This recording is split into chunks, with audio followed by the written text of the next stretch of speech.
Born into wealth and privilege, Gilles de Rais led a life of luxury until his fateful alliance with Joan of Arc. But what happened after her death caused a dark transformation in him. Let's find out in today's episode of the series, as we continue to explore the lives of history's most infamous criminals. After the tragic death of Joan of Arc, Gilles de Rais became increasingly disillusioned with the French nobility, whom he felt had betrayed the woman who had given them hope of victory over the English. They became obsessed with the idea of immortality, the tantalizing prospect of living forever, sought to discover the means to achieve it. It was during one of these sinister rituals that Gilles de Rais first encountered the demon that would become his downfall.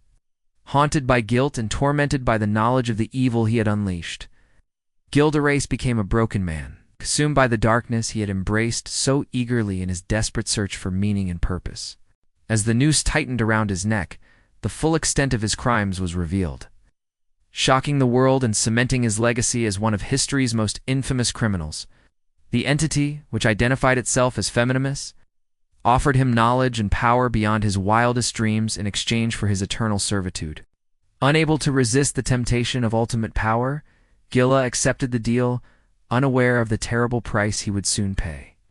It was as if the guiding light that had shone within him had been extinguished, leaving behind only a void of darkness and despair. But this fortune was tainted by the knowledge that it had been bought with his soul.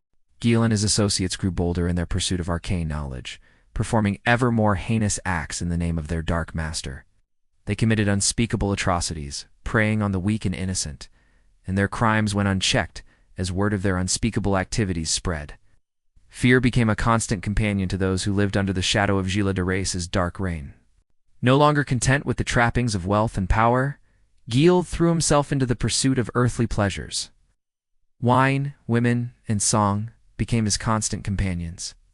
But even these could not fill the gaping hole in his soul, nor ease the turmoil that raged within him. His mind, once so focused and sharp, became clouded with worry and anxiety. Sleep eluded him, and he was haunted by nightmares that left him drenched in cold sweat. The weight of his sins, both past and present, pressed down upon him like a millstone, threatening to drag him down into the abyss. He found it difficult to reconcile his own noble birthright with the suffering of the peasants, whose lives had been shattered by years of war and famine.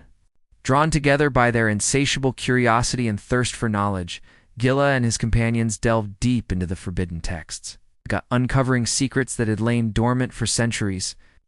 They experimented with rituals and incantations, seeking to harness the power that lay dormant within the ancient words. Little did they know that they were unleashing a force that would soon consume them all.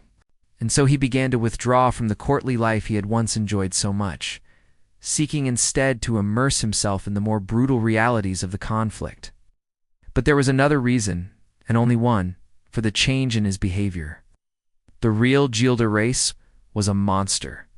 Gilles de Rais became a changed man after the death of Joan of Arc. It was during these dark days that Gilles de Rais began to seek solace in the company of men who shared his interest in the occult, the hidden and mysterious aspects of the world. As time went on, the group's interest in magic and witchcraft grew increasingly darker, more sinister. With the help of his new demonic companion, Gilles de Rais began to amass unimaginable wealth, becoming even richer than before. But as the years passed, the weight of his sins began to catch up with him. Now watch. What if Genghis Khan hadn't died? Or check out, was Jack the Ripper ever caught?